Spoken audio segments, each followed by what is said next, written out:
Hannah's blueprint to me was pray, praise, detach, believe, stay joyful, and even when you get those things, be ready to sacrifice and give it. What I learned about Hannah, well, many things that I learned about Hannah is that she is a woman of prayer.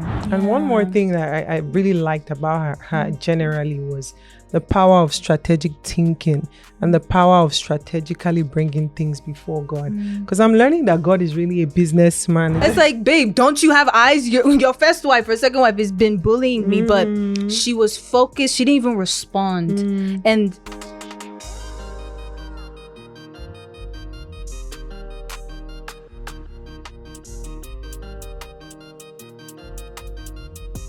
hello, everyone. Hi. Welcome back to the Light Bearers podcast. My name is Onyinye. And I am Bianca. Today, we'll be talking about Hannah, the woman in the Bible. And this whole month, we've been doing a series basically highlighting women of the Bibles and how they impact us, especially in this generation. So Hannah is a beautiful one.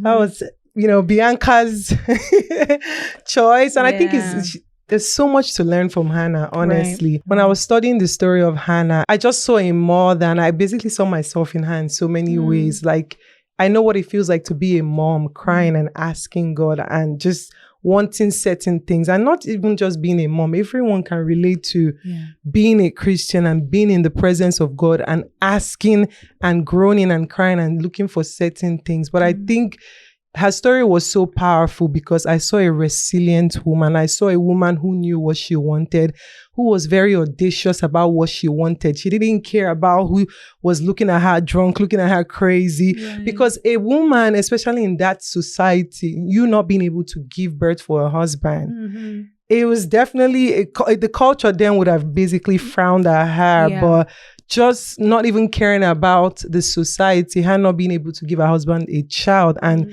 fighting for her position and fighting for what she wanted in the place of prayer, also bringing vows and commitment to God. To me, it was a very powerful one, but I'm just going to have you talk about her. What I learned about Hannah, well, many things that I learned about Hannah is that she is a woman of prayer, right? And a woman who had a very intimate relationship with God.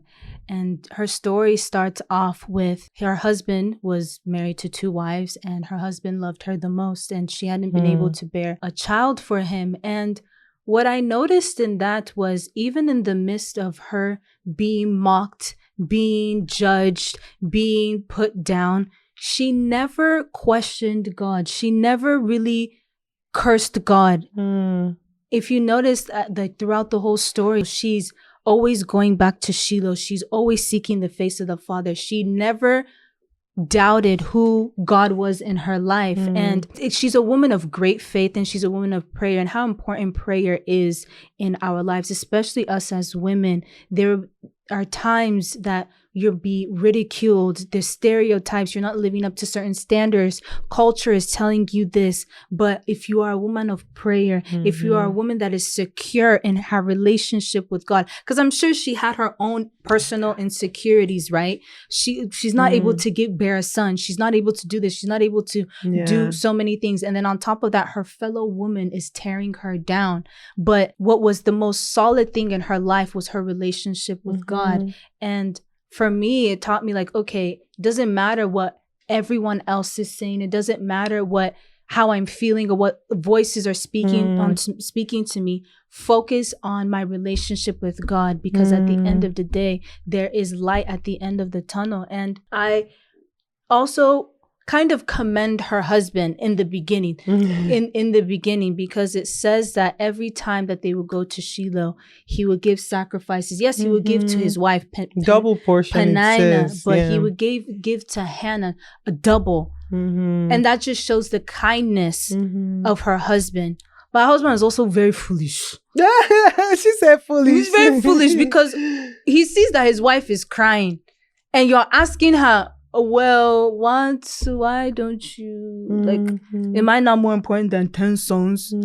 For me, no, I saw that part and I feel you honestly, but I think sometimes people would love us and they try to console us, but they say the wrong things. They say the wrong things. They basically try to give us solutions and encourage. Have you ever been in a situation when somebody calls you and they genuinely mean well, they're trying to encourage you, but at that time you might not even want them to say anything because it's not about what you say, it's about just being there. So maybe he was trying to console her. I might know more than 10 sons, but that was the wrong thing for him to say at that time. But I'm like, know that your wife has been under ridicule by your first wife. What made, like you said, maybe he didn't have the words to say, but you still need to have sense. You know that she's being bullied every single day, and the first thing you say to her is, "Am I not more important than 10 sons?"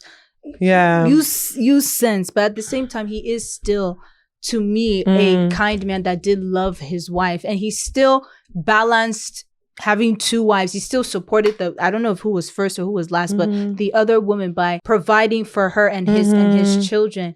But like I said, Hannah is a woman of great intimacy with God, of prayer and great faith, because you know what it means to be asking God for something over and over and over and over, and then you don't even, instead of you to be angry or upset, that is when that's when she's seeking God even more. That's when she's drawing closer to him. That is where she's pouring out her heart to him. So yeah, I would say she's someone that exhibited the true love of God, unconditional love of God, because I try to put myself in her position, like, okay, all of us are in positions where we keep asking God for and it seems like he's not listening, and it seems like he's not.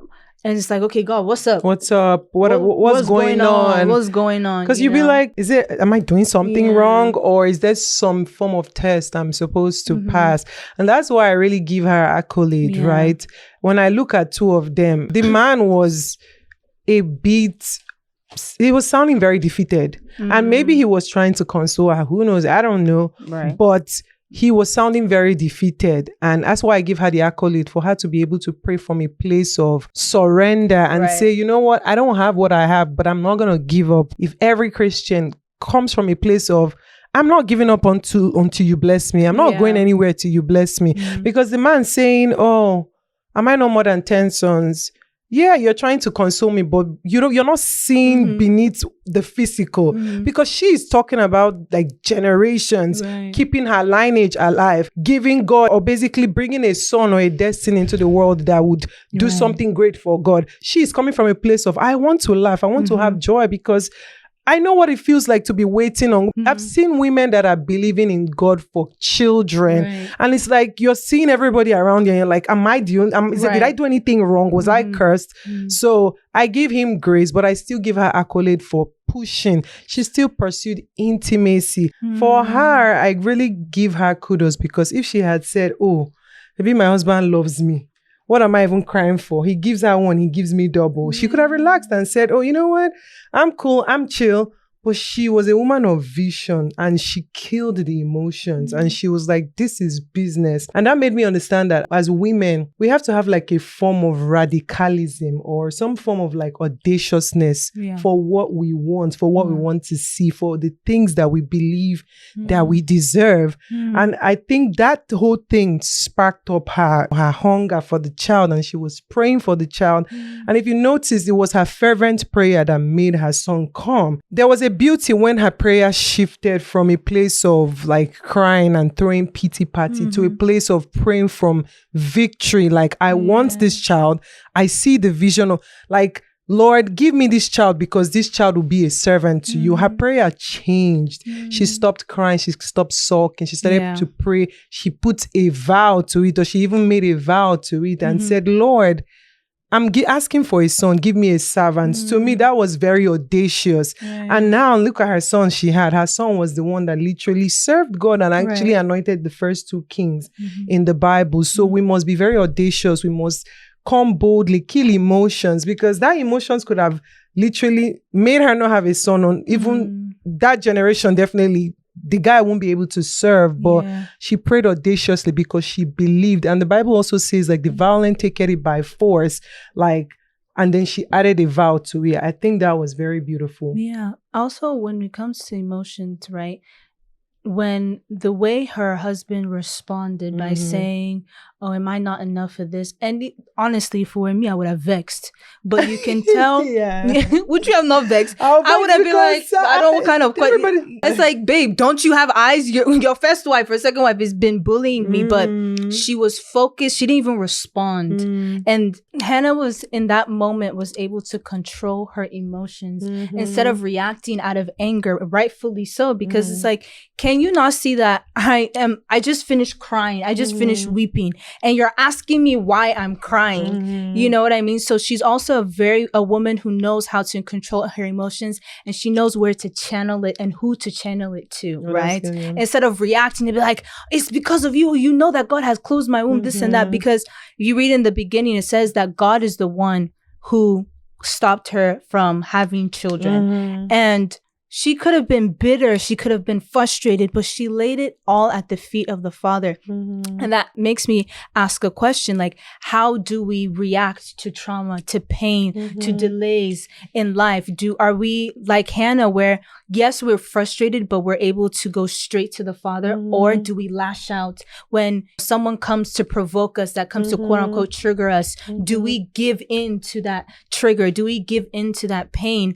I know for me, I'm the type of person, if I've gone through trauma or pain or something like that, I get very quiet. Like, I just stay to myself, and I take it to the Father. I try not to react. Oh yeah. I really do try. I like to keep it cute. Like, you won't know if I'm upset unless I say so. Like, for me, you will know. You will know. Yeah. I guess that's how different. That's the difference between us. Like, I think it was on Sunday. Was it last Sunday?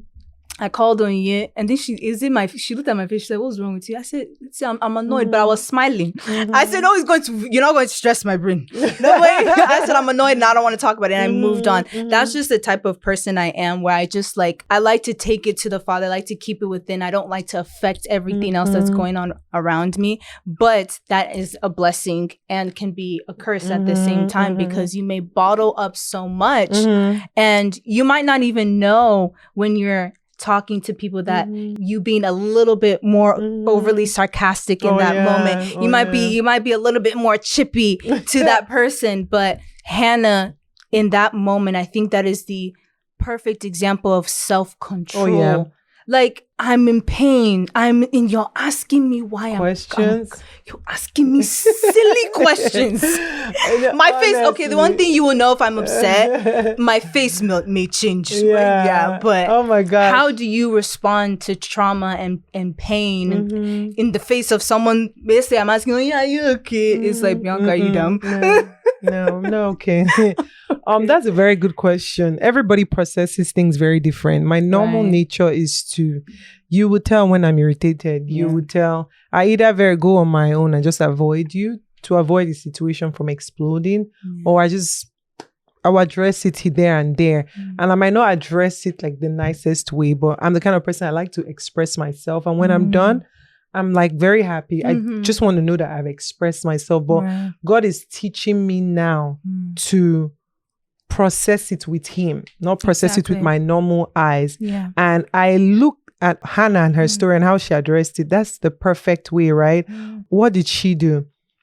As you said, everybody's laughing at her. To top it all, like, she's like pissed. She's trying to talk to God and say, this is what I'm going through. And somebody comes, a priest is asking, are you drunk? Like, a normal woman will be like, are you she'll be like, no, I've had it from everybody. Everybody's just taking. But she answered him very humbly. And I think that man too stood as her angel in disguise. That's another thing. Just because you feel emotions, it doesn't mean you express it in certain ways that everybody would collect, or you transfer aggression, because you really don't even know who God has really sent to help you mitigate that situation. So, because what I learned from her, she's like, oh, are you drunk?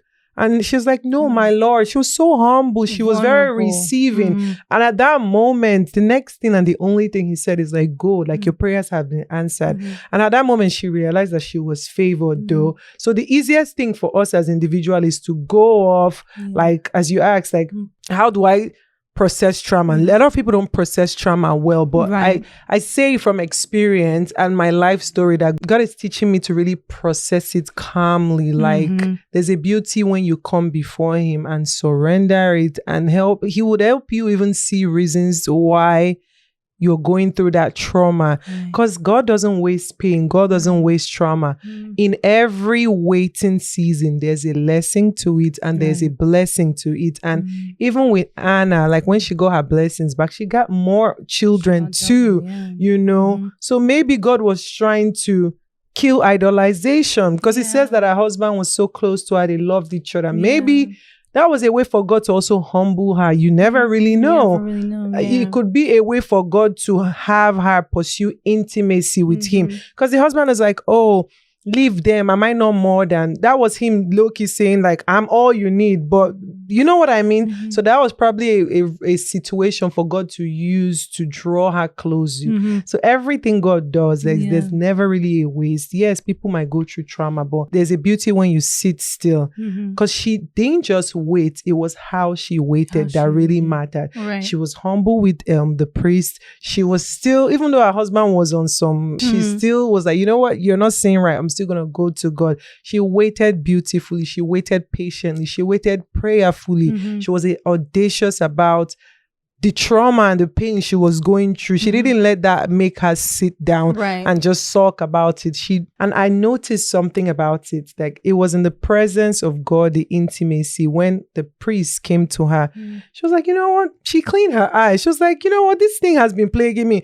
I'm done. I've prayed. I've asked for favor. She wiped her eyes and it says like she never cried about it. She never. So basically she detached from it.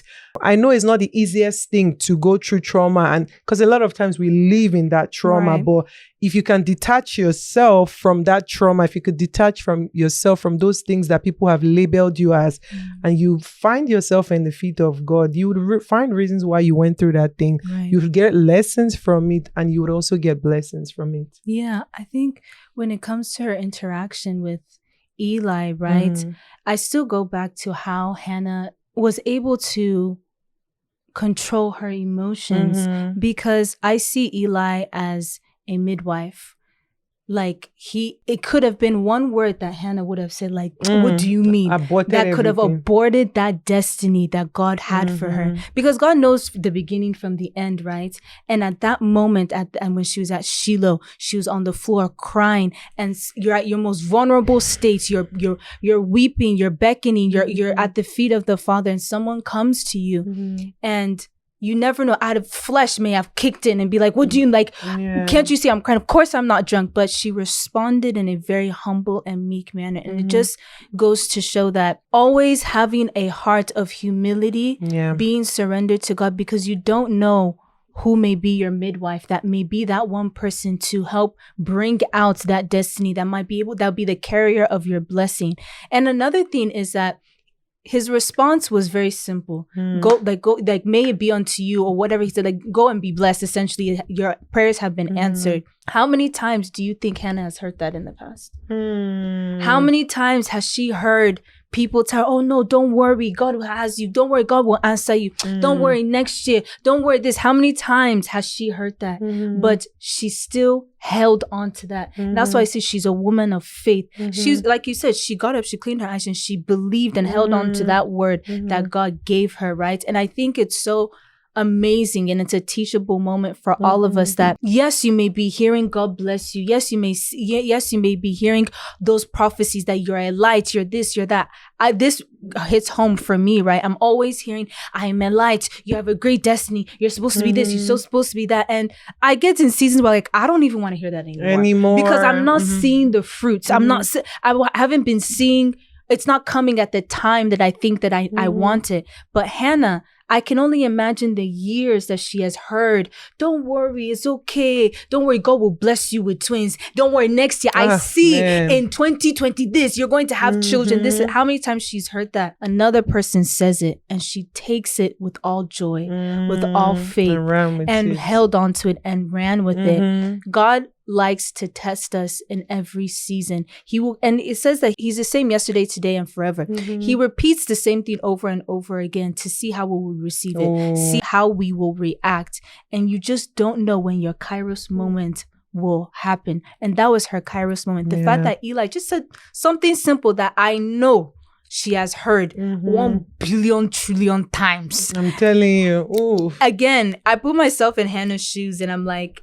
if I'm looking something as precious as children that women long for if they want to have children, and I'm hearing somebody again say, "Don't worry, your prayers have been answered," I'll be like, "Oh gosh, it's okay. I've heard that before." But it made me learn to always hold on to God's word. Yeah. Again, trust Him with all your heart and all your mind, and lean on your own understanding. Always that you know the verse. It's like she trusted that word, and because of her heart and how she received it.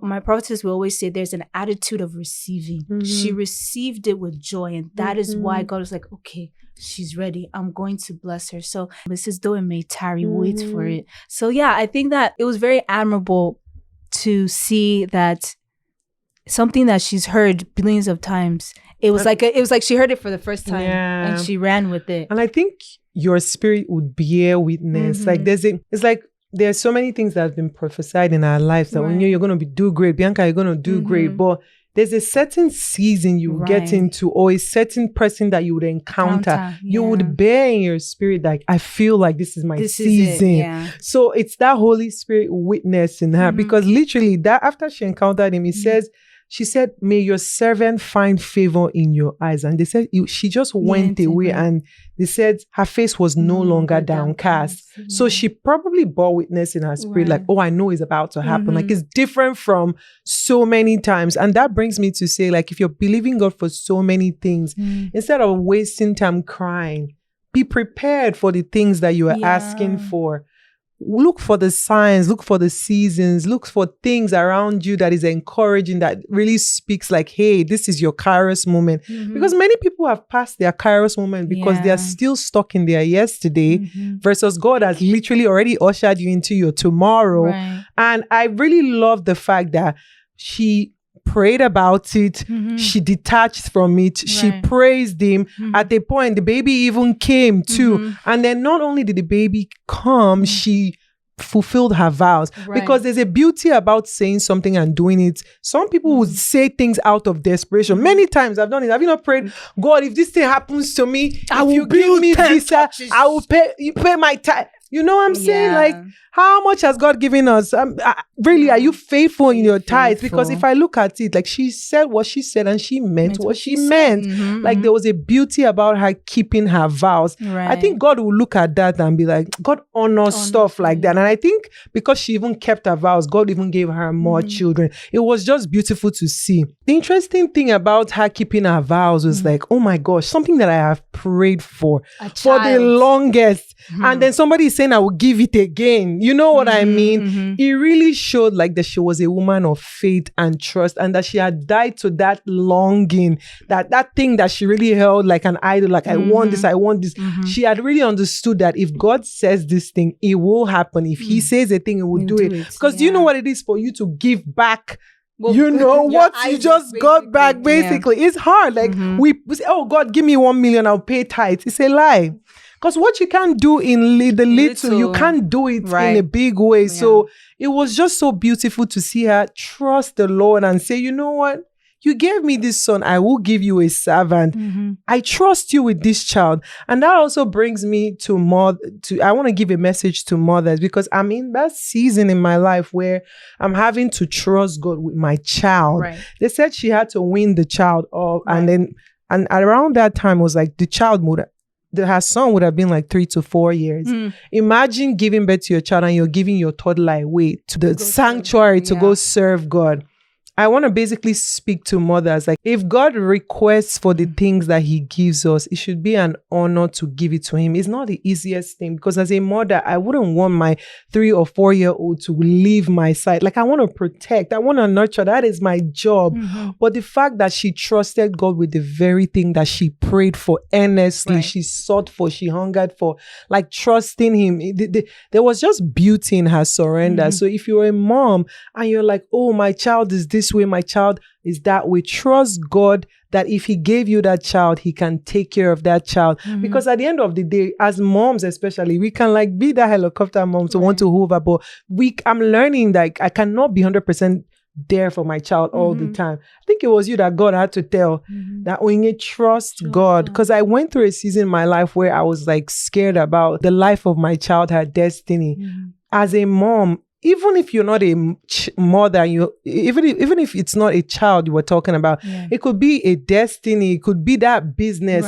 Learn to just surrender and trust that marriage, whatever it is. Learn to trust God with the things that he has giving you. Like, if he has given you that vision to let go, he will take care of it even more than we can take care of. And just detaching and trusting him while keeping your vow. I think there's such a beauty in it. And you notice how important it is to know God for yourself and have an intimate relationship. If you see the way Hannah was praying for Samuel, she wasn't praying, God protect him, God keep him, God this, because she knew the God that she was praying to. She knew the God that she served. She knew that the God, I know my God can protect, I know my God will provide, I know the God, like, she didn't have a doubt in her mind, because like naturally as a mom or anything that you receive, but specifically as a mom, you are going to say, oh God, please protect my child.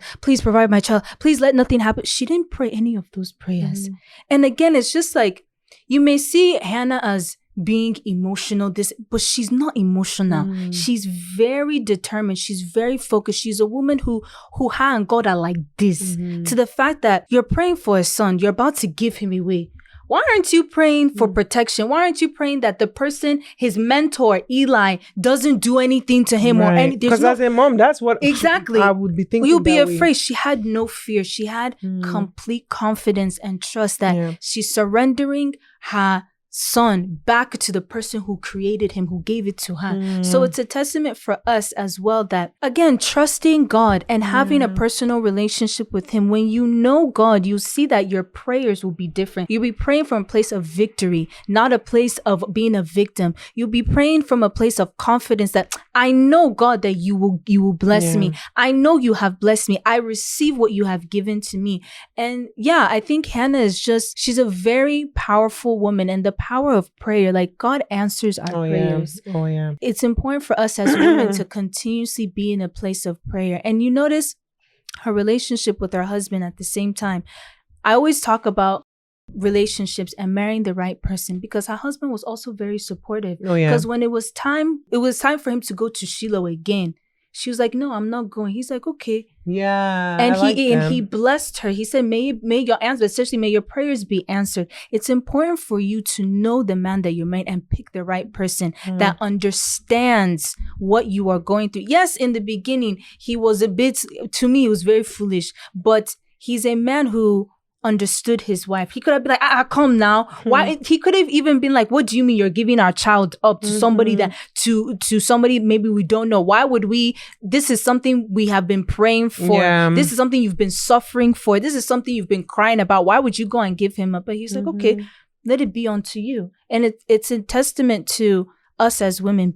Be mindful of the men that you are dating, that you're even friends as well. But I'm speaking specifically to relationships, because I really admire the fact that he did not try to contend, try to assert his authority, because he's a man of wisdom. He's also a man of prayer, because he's always giving sacrifices. He's always praying. He's always in the presence of God. So I'm sure there was an understanding that he had, that he allowed. He's like, okay, until the child is weaned off, okay, let it be unto you. That's super important. And I think Hannah is a woman who is vulnerable, but channels that vulnerability in a way that calls forth her blessings. And the fact that God was able to trust her enough to find, like, you know what? I'm going to bless you. Yeah. And on top of that, because he saw the way she handled that, like we said in the beginning, he gave her more children. Her womb was now open. Yeah. And you also notice that Hannah is also a kind woman. She didn't go and start doing shakara for the wife, because I don't think I would necessarily do that. I'm not that type of person. But some people may find it as a right. Like in your face. In your face. You see, God answered me. Oh, now what do you have to say now? But no, she kept it cute. She kept it cute. I don't think God would have even given her the extra. I think part of the reasons why she received extra blessings was just her demeanor and her self-control, as you said. Yeah. But I like the part where you talked about how the man really let her be. Yeah. And what I drew from that is stick to the things that really work for you. Right. If results work for you, that thing that worked for you, do it again and again. Because they were praying before she even had a child. He was always going to Shiloh. Sacrifices. Yeah. But God was not necessarily looking for sacrifice. He was looking for intimacy, the heart. And he's like, you know what? You got this child through praying and intimacy. I trust that the God that gave you that child as a result of your groaning and your intimacy would give. Because all the sacrifices that he had been doing since, which one really, what spoke? You know what I mean? And you never know the consistency of those sacrifices. Banking prayers. No, of course. That that's consistency true. Showed God that these people are faithful. Hannah is faithful, and plus her husband is faithful at the same time too. Yeah, but I love that he also let her just do what she had to do for the child, fulfill her vow, and do it the way 100% that it pleased her and the God that she struck the covenant with. Right. I thought that was very beautiful. And also I love that Hannah wasn't just a praying mother. She lived out that example. Right. Because it says that like she literally had to win him. She stayed with him for how many years? So you know how they say children learn by what they see. They are sponges. Like she raised the child of purpose. She raised the child of obedience. She raised the child that was going to do so great for God. Because think about it. The person she left her son with, his own sons were not behaving right. So that shows too, like there's something about you. Yeah. There's something about you as a mom, like that your child really learns from. You're a mother, you're saying, don't do this, don't do this. Are you doing those things that you don't want your children to do? Right. So they learn by example. When you model purpose, when you model love, when you model sacrifice, servitude towards God, obedience towards God, they learn, they glean those things, because her son really turned out right. Her son really pleased the Lord. I think that was very beautiful. Yeah. And when I've heard of the story of Hannah, right, and her surrendering Samuel to serve the Lord, I always wonder, I'm like, okay, is she never gonna see her child again? Like God, like I was like, God, why would you do something like that? But as you read on, and I think in Samuel chapter 2, every year she was able to go and see her son. And also, it also broke my heart, because as you're saying, like, you only see your son once a year, basically. And it just goes to show that thing that we hold so dear to, like when Ian said, detaching yourself from it, being able, like, if today, when God tells you, you already know what I'm going to say. Give it up. Go and give sweet face to me, shaking fast. Like, we're growing there to the point where it's hard. Like that Isaac, that most precious thing that you prayed for. And it's like, God, help me to be like Hannah, because I prayed for something. I only get to see, and it's a child, and I only get to see my child once a year. And she makes a robe for him every year. And I think it's just important for us as women and people at large to know that God is very good. God is so good, and He hears our prayers. He sees our hearts. And sometimes, again, though it may tarry, wait for it. And that's what I am learning. There are things that I have been praying for, and sometimes I'm like, God, why am I praying the same prayer? Like, I don't understand. But it just takes that one word. Again, us as women, words of affirmation. Eli, pick that one word and you hold on to it. That's it. She has the gift of faith to hold on to something. That was perfect. The gift of faith. She has the gift of faith. And it's okay to go before the Father and groan and weep. And she said that I'm in grief and in anguish. It's okay to be upfront and authentic towards God, because sometimes we think that we have to be all polished and cute. Whatever and cute. Yeah. No, take notes from Hannah. She went to the very person that created her. I said, God, I'm downcast. I'm emotionally broken. I'm so confused. That is what God wants for us. And he says, a broken and contrite heart I will not despise. Cast your burdens onto me. When I talk to God, I did cry, I did weep. I pour it all out to him, because he is the only person, and I've said this before, he's the only person and the best person you can completely lose it with. And once you're able to pour all of that out from the depths of your heart, God sees that, oh, okay, it's time for me to move. It's time for me to act. It's time for me to hear the prayers of my children. So this is just to encourage everyone that when you're seeking the face of God for anything, even as little as it can be, come to him like he's your father. Come to him boldly. Come to him vulnerable.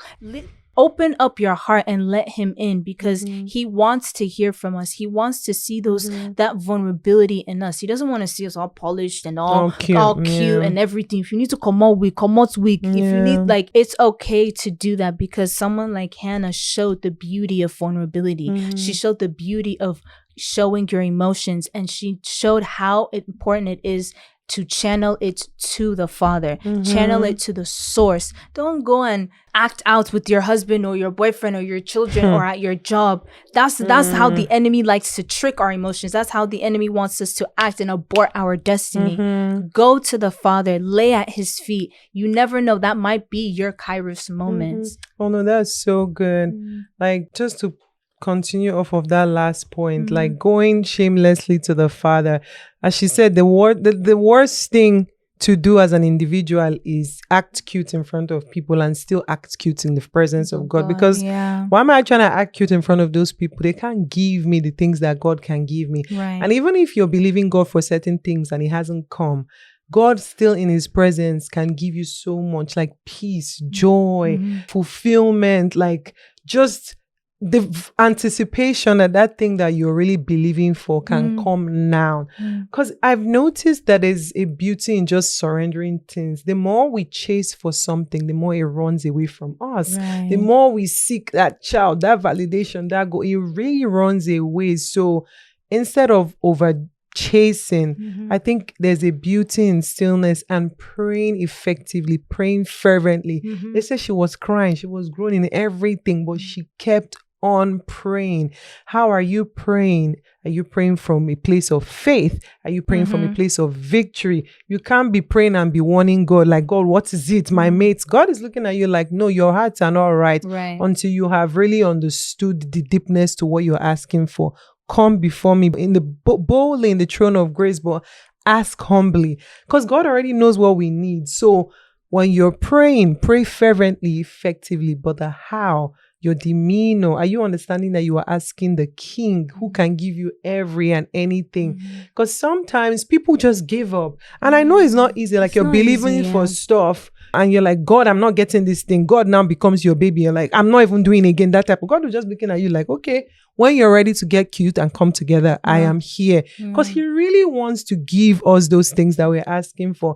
And another beautiful thing was, like, she did not let the things that she was believing for change who she is. Like, your identity should still be solid in God.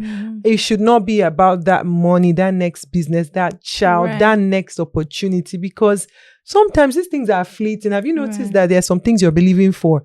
When you get it, you're like, oh, okay, next. Because it's like, you enjoy it and it's like, you enjoy the feel of it and you're like, next pursuit, next this. So really, it should be God filling our hearts. Like, nothing should take his place and nothing should make us change to the point whereby we become bitter, we become negative just because of the pursuits of our heart. And also just remembering that God's timing is also so beautiful. I really say it not from sounding cliche, but really God's time is beautiful. I remember when my dream as a child used to be, I want to come to the United States. Stupid prayers. I want to be a cheerleader. You know, as a child, there's some things that will go through your head. Like, this is what I want. This is what I want. But God was like, I will give you that, but it wasn't yet. It wasn't yet time. Yeah. I got denied my first time. And I was crying like I should get it. I have travel history. I have all that. But then the beauty about it is like the second time I tried it, I got it. And then God began to remind me, this was the reason why I didn't have you get it. But God really now made me understand why I had to wait. So when you're waiting, wait in joy, wait in peace. Don't let that thing become an idol to the point where it makes you come out of character. Wait in hope, trust. Hannah's blueprint to me was pray, praise, detach, believe, stay joyful. And even when you get those things, be ready to sacrifice and give it. Because in the hands of God, there's multiplication. And to add to her list, be consistent. Be consistent. Her consistency, it says the effective fervent prayer of the righteous availeth much. If you're trying to get something, if you hit a wall, it's not when you hit it once. You have to keep going. And she kept returning back to the Father. It didn't change her relationship with God. And know God for yourself. Know who He is to you. So when you pray from that standpoint. And one more thing that I really liked about her generally was the power of strategic thinking and the power of strategically bringing things before God. Because I'm learning that God is really a businessman. God is like, you want this thing, but what is in it for me? You know what I mean? Of course, we would also reap benefits to it, but God loves to see multiplication. I mean, He says, multiply, dominate. And when she came, she was like, give me a son and I will give you a servant. If you are saying, God, give me that money so that my enemies can know that I have arrived, that's like a wrong mindset. Just know you're going to be poor. Don't worry about it. You lose the money. You lose the money.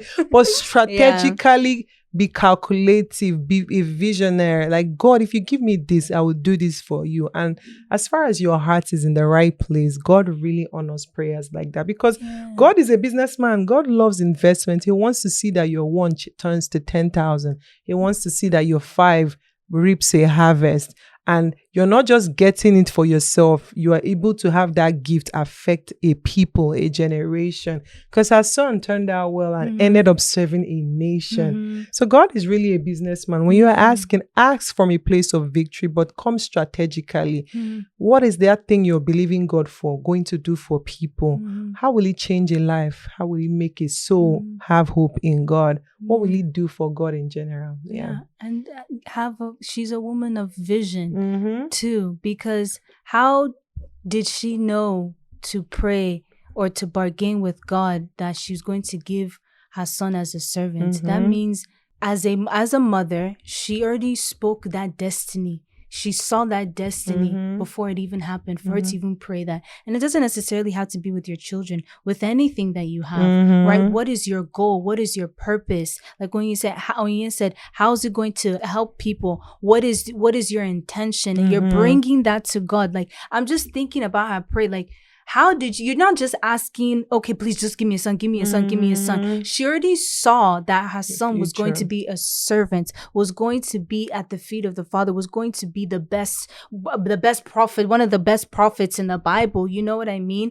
And she's a woman of integrity. Women, as much as we love to say, men, be a man of your word, it's just as important for us to be women of our word. When we say something, if we say we're going to do something, do it. Let your yes be yes and let your no be no. Be a woman that is decisive. Be a woman that can be trusted, that your words are not just things that you just say carelessly, but they have weight. So it's important for us to have integrity, be trustworthy. Let your words be seasoned. When you say something, let it come to pass. When you say, if you cannot do something, it's okay to say I can't do it. If you can't do something, do it. If you make a promise to someone or something, make sure you fulfill it and don't feel pressure. Because I don't think Hannah felt pressure to make that vow. She made it out of her heart because she genuinely wanted to do it. She didn't do it out of emotion. What we do a lot of the times, we speak out of emotion. We speak out of desperation. If you're not able to do something, if you know you cannot do something, don't do it. Be a woman of integrity. It's very important. Oh no, very important. We do have a scripture for you, and it's in the book of Habakkuk 2, verse 3. And it says, "For the revelation awaits an appointed time. It speaks of the end and will not prove false. Though it lingers, wait for it. It will certainly come and will not delay." Amen. Ooh, there's power in this word. There's power. Really hold on to these words. The way Hannah really held on to the words of the priest. Yeah, there's power in the word. And we, again, hope this message blessed you. And we want you guys to follow us on our social medias. Yes. The Light Bearers Podcast on TikTok, Instagram, and Facebook. Also, our personal Instagrams and social medias. Mine is Bianca_Okoye. And mine is at Onyinye Nkechinyere. And don't forget to submit your dilemmas, your questions to us at thelightbearerspodcast@gmail.com. See you guys later. Bye. Holy, holy, glory, glory. Bye.